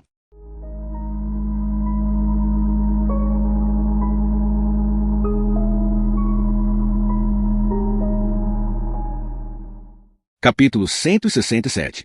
Perante o olhar assustado de Vicky, Ellen fecha a porta à chave. Quando desce a escada, apercebe-se que está a tremer da cabeça aos pés. Tem as pernas e os braços rígidos do esforço. O telemóvel zumbi, e ela vê que recebeu uma mensagem de texto de Vicky. Desculpe, mas não aguento mentir mais. Não fique triste. Beijos, Vicky. Ellen sente-se agoniada e tem o coração cheio de angústia. Os pensamentos sucedem-se a uma velocidade vertiginosa. É impossível compreender o que se está a passar. Daniel deve ter acabado de lhe enviar um SMS do telemóvel de Vicky. Cautelosamente, dirige-se para a sala, que jaz na penumbra. As persianas estão corridas em toda a casa. De repente, uma sombra projeta-se no chão. É Daniel. Está parado na escada da cave. Deve vir da garagem. Ellen sabe que tem de o entreter até a polícia chegar. Ela acabou por conseguir, diz Ellen. Fechou-se a chave no quarto. Eu demorei muito tempo. Não compreendo. Que é que estás a dizer? Pergunta ele vagarosamente, fixando nela um olhar inexpressivo. Morreu? Não podemos sair daqui? Temo de telefonar a alguém, diz ela. Sim, responde ele, aproximando-se. Daniel, eu não percebo. Não? Não, eu. Depois de ter matado, a Vicky foi para o quarto e enforcou-se, diz ele. Por que é que estás a dizer? Não devias ter voltado tão depressa, conclui Daniel. De repente, ele vê o machado que ele tem escondido atrás das costas. Começa a correr para a porta principal, mas não há tempo, ele está demasiado perto, pelo que decide cortar para a direita, atirando ao chão uma cadeira. Daniel tropeça, o que dá a ele um pequeno avanço para passar pela zona da cozinha e entrar no corredor. Os passos dele aproximam-se. Não tem onde se esconder.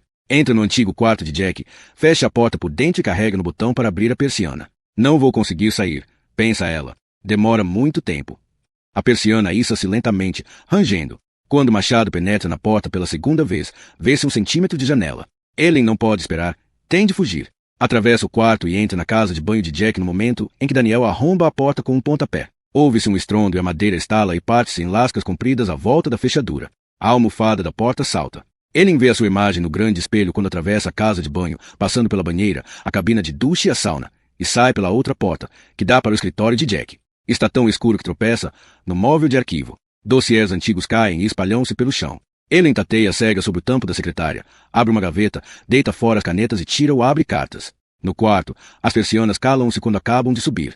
Ellen ouve alguma coisa cair dentro da banheira. Daniel vem atrás dela. Tira os sapatos e segue descalça para o corredor, fechando a porta atrás de si. Pensa que talvez possa ir agora em sentido contrário, entrar novamente no quarto de Jack pela porta arrombada e tentar abrir a janela. Dá alguns passos, depois muda de ideias e corre pelo corredor. Ellen! Grita Daniel, atrás dela. A porta do quarto de hóspedes está fechada. Ellen roda a chave, mas a fechadura emperrou. Olha para trás e vê Daniel aproximar-se. Não corre, mas os passos dele são grandes. Ellen dá puxões no fecho, sentindo já o cheiro do suor dele. Uma sombra move-se rapidamente na porta. Ela atira-se para o lado e bate com a cara num quadro. O machado por pouco não a atinge na cabeça. A lâmina espeta-se em diagonal na parede e bate na camada de betão com um ruído metálico. A arma desviou-se tanto que escapa da mão de Daniel e cai com estrondo no chão.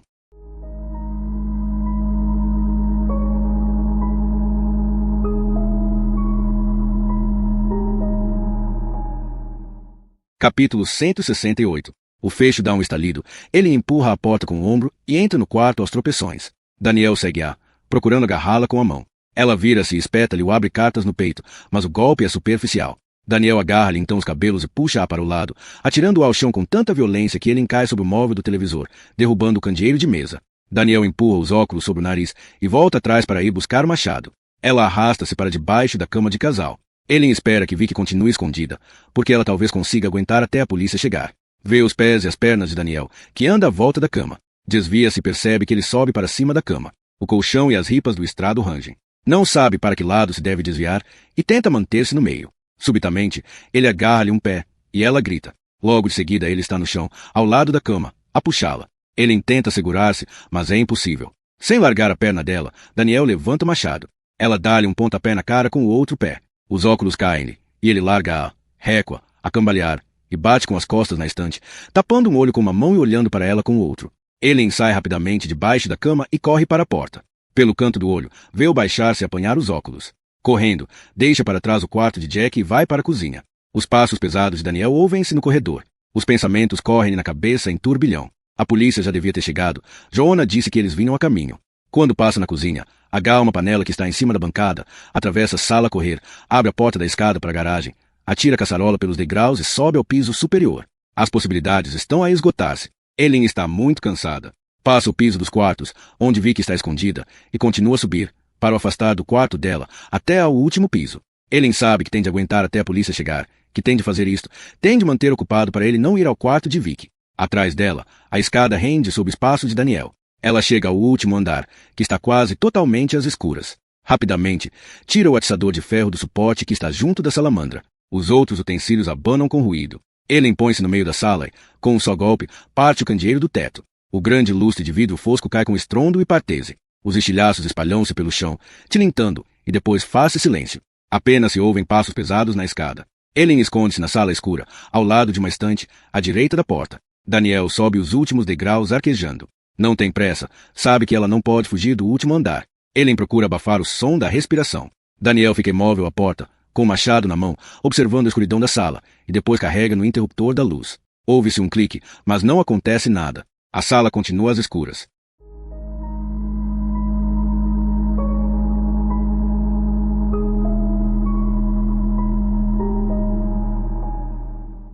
Capítulo 169. Ellen está escondida na sala, às escuras, segurando o atiçador com as duas mãos. A adrenalina fala tremer, mas sente-se surpreendentemente forte. Daniel respira suavemente e entra muito devagar no quarto. Ela não o vê, mas ouve o crepitar do vidro sob os sapatos dele. Subitamente ouve-se um clique, seguido de um zumbido elétrico e um rangido. Através dos orifícios entre as lamelas da persiana, começa a entrar luz. Daniel deixa-se ficar junto à porta, esperando que a persiana acabe de subir e o quarto fique iluminado. Não há esconderijo possível. Ele olha-a, e ela récua, com o atiçador apontado para ele. Daniel olha para o machado que tem na mão direita e dá um passo na direção de Ellen. Ela tenta atingi-lo com o atiçador, mas Daniel esquiva-se. Tenta novamente e sente uma dor no pé quando pisa um estilhaço de vidro. Ainda assim não desvia o olhar de Daniel. O machado balouça na mão dele. Ela tenta atingi-lo, mas ele desvia-se, fitando-a com um olhar impenetrável. De súbito, ele faz um movimento rápido com o machado e a lâmina atinge o atiçador. Ouve-se o tinido sonoro de metal contra metal. O atiçador abana, salta-lhe da mão e cai com estrondo no soalho. Ellen já não pode defender-se. Recuando um pouco, percebe, atônita, que não vai conseguir. A angústia apodera-se do seu corpo e uma sensação de impotência impede-a de agir. Daniel continua a avançar. Ela olha profundamente nos olhos, mas é evidente que nada o deterá. Por fim, Ellen vê-se encostada à grande janela.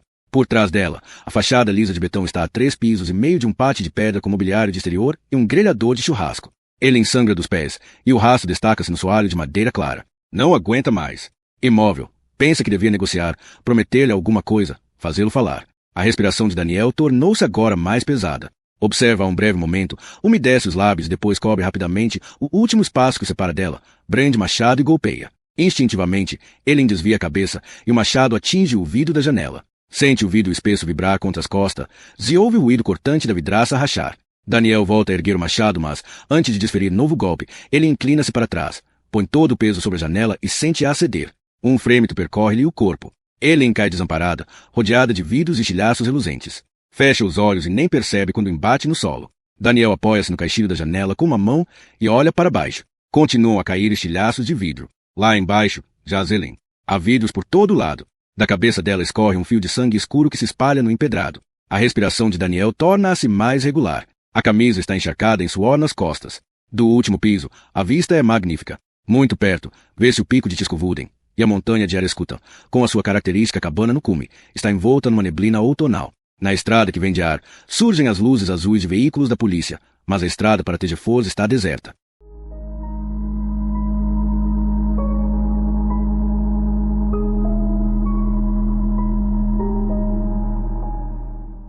Capítulo 170. Joana compreenderá tudo no momento em que Flora dissera o nome do irmão.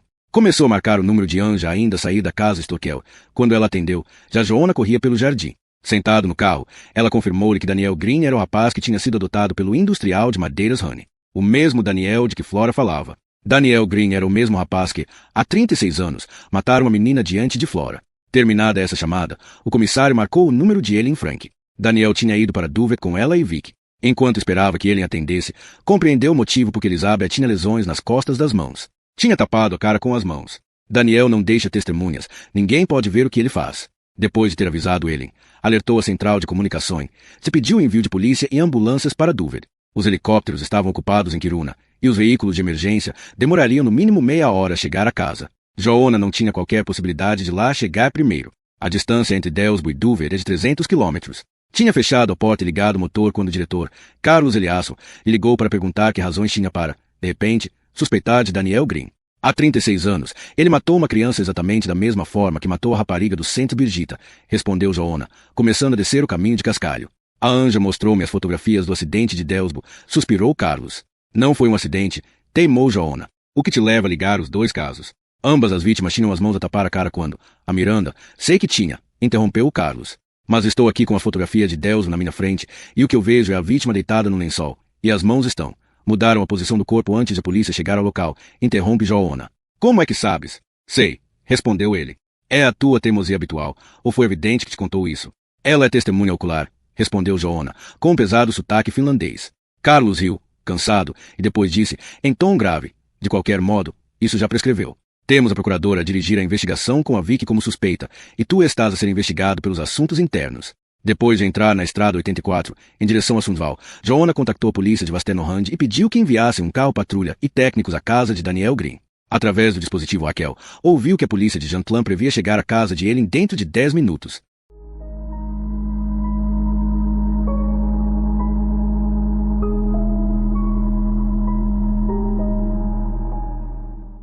Capítulo 171. O primeiro carro patrulha estaciona diante da casa de Ellen Frank na encosta de Tegeu Jalete. Um dos polícias aproxima-se do automóvel, que ainda tem motor a trabalhar e desliga-o, enquanto o outro pega na arma e se dirige para a porta principal da casa. Um segundo carro da polícia e uma ambulância param no terreiro. As luzes da segunda ambulância já se veem, no caminho íngreme de acesso. Estranhamente, A grande casa parece estar fechada, com as janelas tapadas pelas persianas metálicas. Reina um silêncio assustador. Empunhando as armas, 2 polícias entram pela porta principal. Um terceiro fica cá fora, enquanto um quarto elemento começa a contornar a casa por fora. Cautelosamente, sobe uma escada larga de betão branco. A casa parece desabitada, fechada como um cofre. O polícia chega a um terraço. Por trás dos móveis de exterior, vê o sangue, os estilhaços de vidro e as 2 pessoas. Para repentinamente. Uma rapariga com o rosto pálido, lábios vetados, cabelo desgrenhado ergue o olhar. Os olhos parecem negros. Está de joelhos junto ao corpo inerte de uma mulher. Em volta das 2 formou-se uma poça de sangue. A rapariga segura a mão da mulher entre as suas. Os lábios dela mexem-se, mas o agente só a ouve quando se aproxima mais.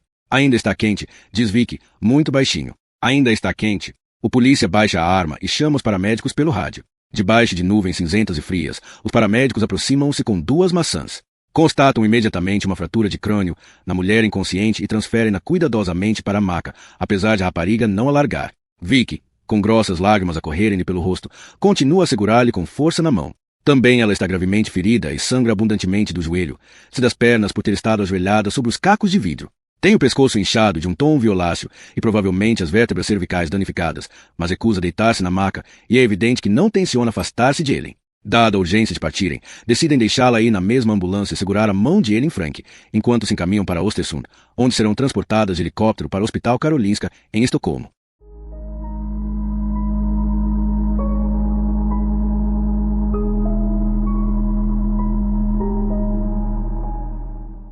Capítulo 172. Joanna atravessa uma linha férrea enferrujada quando o coordenador da operação policial, em dúvida, atende finalmente o telefone. Parece nervoso e fala ao mesmo tempo com outra pessoa que está na viatura de comando com ele. Isto está um bocado confuso. Mas estamos no local, diz ele, tossindo a seguir. Preciso de saber se... Não, merda. Antes de Trandvik em Stronsund, grita o coordenador para alguém. Estão vivas? Desculpe, tenho de mandar fechar as estradas.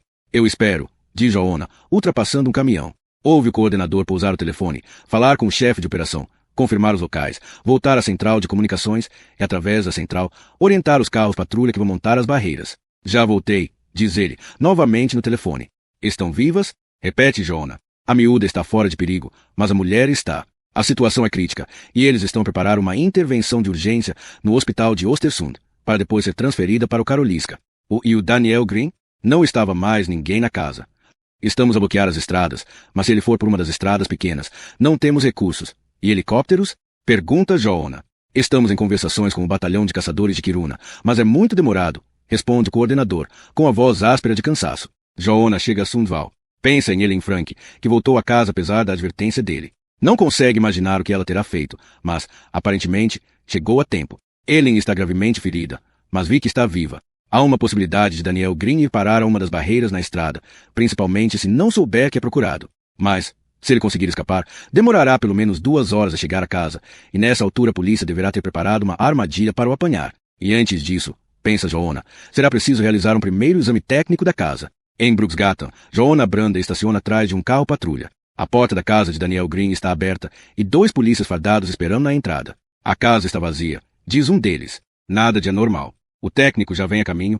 Dê-lhe 10 minutos. Vou dar uma olhadela, diz Joanna, entrando. Percorre rapidamente o interior, sem saber o que procura. Abre roupeiros, puxa gavetas, abre uma porta que dá para uma garrafeira. Entra na cozinha e examina o armário dos artigos de limpeza, as gavetas, o frigorífico e o congelador. Sobe ao andar de cima, arranca a coberta da cama, de tecido tigrado, e vira o colchão.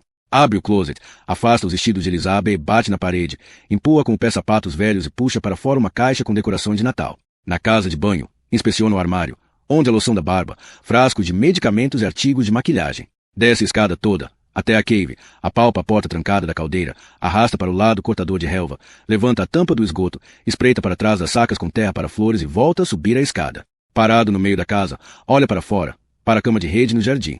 No outro lado, a porta da rua está aberta e vê os 2 polícias à espera junto do carro. Fecha os olhos e pensa na abertura no teto do quarto, que dá acesso ao sótão, na porta trancada da caldeira na cave e ocorre que a garrafeira, no armário por baixo da escada, devia ser maior. Na porta estreita do armário do vão da escada, está pendurada uma tabuleta antiga, onde se lê cuidado com o cão. Joanna abre a porta e observa a garrafeira. Numa estante alta de madeira há cerca de 100 garrafas em pequenas divisórias sobre prateleiras inclinadas. É óbvio que existe um espaço vazio por trás. Há pelo menos 30 centímetros entre a parte de trás da estante e a parede. Joanna tenta puxá-la. Deslocando as garrafas das pontas, descobre, no lado esquerdo, um ferrolho em cima e outro embaixo. Destrava-os. Cautelosamente, faz rodar a pesada estante. Um cheiro a pó e madeira espalha-se no ar. O espaço interior está quase vazio, mas no chão há uma caixa de sapatos com um coração desenhado na tampa. Usando o telemóvel, Joanna fotografa a caixa e depois calça umas luvas de látex.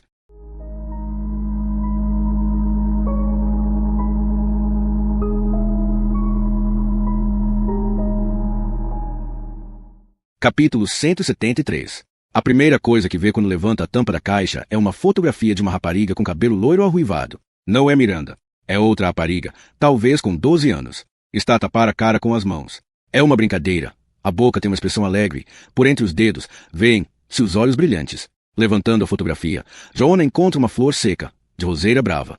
Na fotografia seguinte, vê-se uma rapariga enroscada num sofá a comer batatas fritas, dirigindo o olhar interrogativo para a câmara. Um marcador de livros com a forma de um anjo tem escrito por trás Linda S., a tinta dourada. Sobre um maço de fotografias presas com um elástico há uma madeixa de cabelo castanho claro, uma fita de seda atada num laço e um anel barato com coração de plástico. Joanna passa uma a uma fotografias de raparigas. De algum modo, todas fazem lembrar Miranda, mas quase todas são bastante mais novas. Algumas têm os olhos fechados ou tapam a cara com as mãos. Uma menina em fato de balé e perneiras de lã cor-de-rosa está de pé, com as mãos sobre o rosto. Joanna vira a fotografia e lê a amada Sandy. Em volta das palavras estão desenhados corações a azul encarnado. Uma rapariga com cabelo curto olha para a câmara fazendo uma careta. Na superfície brilhante do papel, alguém desenhou um coração e a palavra Eutep. No fundo da caixa está uma ametista polida, pétalas secas de tulipa, rebuçados um papelinho que diz Daniel mais Emília em letra infantil. Joanna pega no telemóvel, segura-o por um momento, enquanto contempla fotografias, e depois liga para Anja. Não tenho nada, diz ela. Nem sei o que hei de procurar.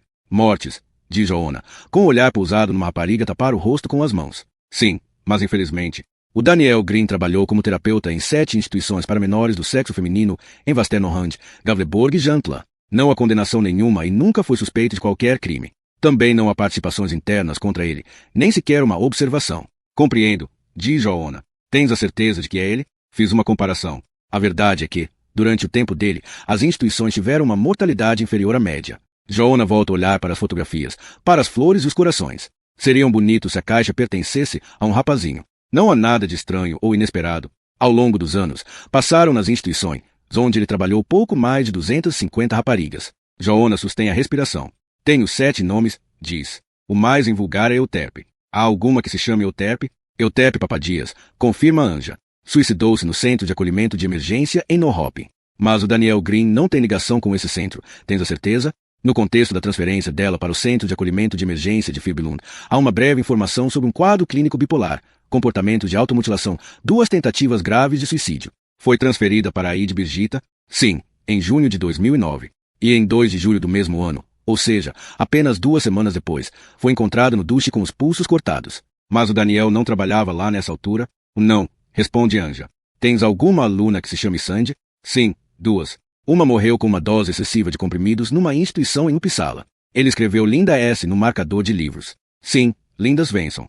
Dada como desaparecida há 7 anos, depois de ter regressado a uma escola normal em Sollefteå. Morrem todas noutro sítio qualquer, diz Joanna sombriamente. O as ouve? Foi ele que fez isto? Pergunta Anja baixinho. Foi. Estou convencido disso, responde Joanna. Deus do céu. Tens alguma rapariga chamada Emília? Sim, tenho uma Emília Larsson que saiu de Birgitta. Há uma fotografia. Tem golpes nos braços que vão desde o pulso até a dobra do cotovelo. Deve ter cortado os braços, depois não a deixou pedir ajuda. Bloqueou a porta e ficou a vê-la esvair-se em sangue. Joanna sai da casa e vai sentar-se no carro. Mais uma vez, o mundo mostrou seu lado mais negro, e ele sente uma profunda tristeza fustigá-lo como um vento gélido. Contempla a beleza das árvores lá fora. Suspira e pensa que a polícia perseguirá Daniel Green até o apanhar. Na E4, Joanna fala com o coordenador da operação em Dover, que lhe disse que o bloqueio das estradas vai ser mantido por mais 2 horas, mas o chefe de operação já não tem esperança de apanharem Daniel Green numa barreira. Joanna pensa na caixa com as fotografias das raparigas que Daniel Green escolheu. Parece que nutria um amor infantil por elas. Havia corações, flores, rebuçados e recadinhos. Aquela pequena coleção era rosada e luminosa, mas a realidade era um pesadelo. As raparigas nas instituições e no centro de acolhimento estavam em reclusão, por vezes amarradas e fortemente medicadas quando ele as forçava. Ele era a única pessoa com quem elas podiam falar. Ninguém lhes dava ouvidos, ninguém sentiria a falta delas. Escolheu raparigas com comportamentos de automutilação e com tantas tentativas de suicídio, que os familiares já tinham desistido e começado a pensar nelas como se estivessem mortas. Miranda fora uma exceção. Levado pelo pânico, matou-a na instituição onde ela estava internada. Talvez o crime tenha sido desencadeado pelo facto de ela pensar que estava grávida. Joanna crê que, com os nomes das raparigas que Ange identificou, a polícia poderá estabelecer ligações que permitam condená-lo por uma série de crimes. Será possível esclarecer essas mortes sumariamente encerrada, se proporcionar às vítimas uma espécie de justiça póstuma.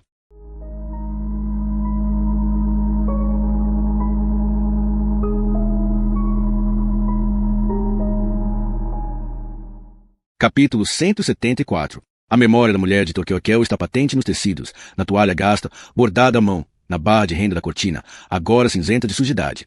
As calças de Torquil estão coçadas até ao fio nos joelhos. O velho polícia tomou um medicamento que tirou de uma caixinha de dosagem e depois, lentamente, com a ajuda do andarilho, foi sentar-se no sofá da cozinha. O relógio na parede produz um tic-tac constante e fatigado. Em cima da mesa, diante de Flora, estão as notas de Torquil, os recortes de artigos dos jornais sobre o acidente e o pequeno anúncio necrológico.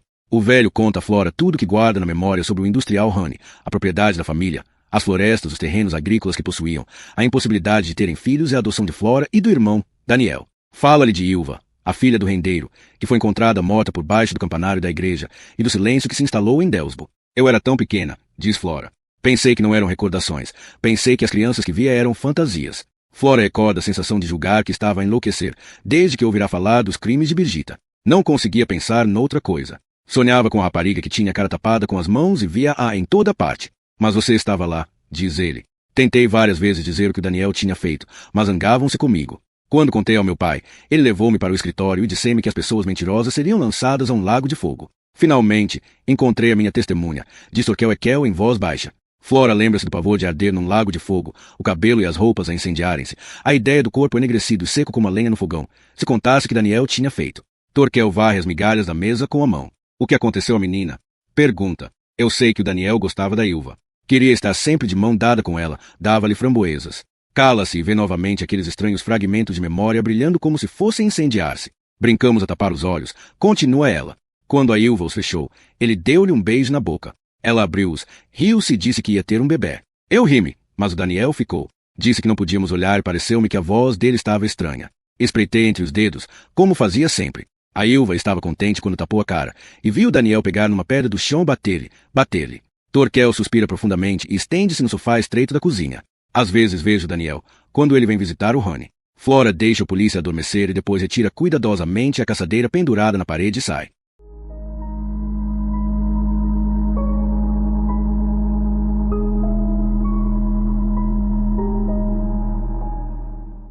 Capítulo 175. Flora segue o caminho estreito e ladeado de árvores que conduz à propriedade dos Honey, segurando nos braços a pesada caçadeira. Nas copas amarelecidas das árvores estão pousadas aves negras. Sente a presença de Ilva caminhando ao seu lado e recorda os dias em que corriam por aqueles campos com Daniel. Pensara que tudo não passará de um sonho, a casa tão bonita para onde fora morar, cada um com seu quarto, as paredes forradas com papel às flores. Lembra-se de tudo. As recordações emergiram das profundezas, da terra negra onde jaziam enterradas, e estão agora diante dela. O velho pátio calcetado está igual. Diante da entrada da garagem, vêem-se vários carros, de pintura reluzente. Flora sobe a escada ampla, abre a porta e entra. Andar por um sítio tão familiar com uma arma carregada nas mãos provoca-lhe uma sensação estranha. Passar à vontade sob os enormes lustres de cristal, pesando os tapetes persas. Ainda ninguém a viu, mas da sala de jantar vem um som abafado de vozes. Atravessa os 4 salões contíguos e vê, ainda à distância, que eles estão sentados à mesa. Muda a posição da arma, apoiando o cano na dobra do braço e agarrando a coronha, com o dedo no gatilho. A sua antiga família está a comer e a conversar, e não olha para ela. Nos nichos das janelas encontram-se jarras altas com flores frescas. Flora detecta um movimento pelo canto de olho e vira-se, com a arma apontada, mas é a sua própria imagem no espelho. Um espelho de dimensões gigantescas, que vai do chão ao teto e que lhe mostra o seu rosto pálido e o olhar agreste e tresloucado. Com a arma apontada para a frente, atravessa o último salão e entra na sala de jantar. A mesa está decorada com os frutos que a terra deu, pequenos molhos de trigo, cachos de uvas, ameixas e cerejas. Flora lembra-se que é dia de ação de graças. A mulher que foi a sua mãe tem um aspecto magro e frágil. Come devagar, com mãos trêmulas, o guardanapo aberto no colo. Um homem da idade de Flora está sentado diante dos pais. Ela não o reconhece, mas sabe quem é Flora para junto à mesa, e o soalho rende sob os seus pés. O pai é o primeiro a vê-la. No mesmo momento, é tomado de uma estranha calma. Pousa os talheres e endireita as costas, como para observar melhor. A mãe segue o olhar do pai e pisca os olhos repetidamente quando vê, surgida da sombra, uma mulher de meia idade empunhando uma espingarda. Flora, diz a velha senhora, deixando cair a faca. És tu, Flora. Flora está diante da mesa posta, com a caçadeira nas mãos, sem conseguir responder. Engole em seco, cruza o olhar com da mãe por um breve momento e depois vira-se para o pai. Por que vieste armada? Pergunta ele. Fizeste de mim uma mentirosa. O pai esboça um sorriso curto e sem alegria. As rugas do rosto traem a sua amargura e solidão. Aquele que mente será lançado a um lago de fogo, diz ele, em voz cansada. Ela inclina a cabeça e hesita uns segundos antes de fazer a pergunta. Sabias que foi Daniel que matou a Ilva? O pai limpa vagarosamente a boca ao guardanapo de pano. Fomos obrigados a mandar-te para outro sítio porque tu eras uma grande mentirosa, diz ele. E agora voltaste e estás a mentir outra vez. Não são mentiras. Tu confessaste, Flora. Confessaste que tinhas inventado aquilo, diz ele em voz baixa. Eu tinha 4 anos. Tu gritaste comigo. Disseste que meu cabelo ia arder se eu não confessasse que tinha mentido. Disseste que a minha cara ia derreter e o meu sangue ferver. Eu disse que tinha mentido e vocês mandaram-me embora.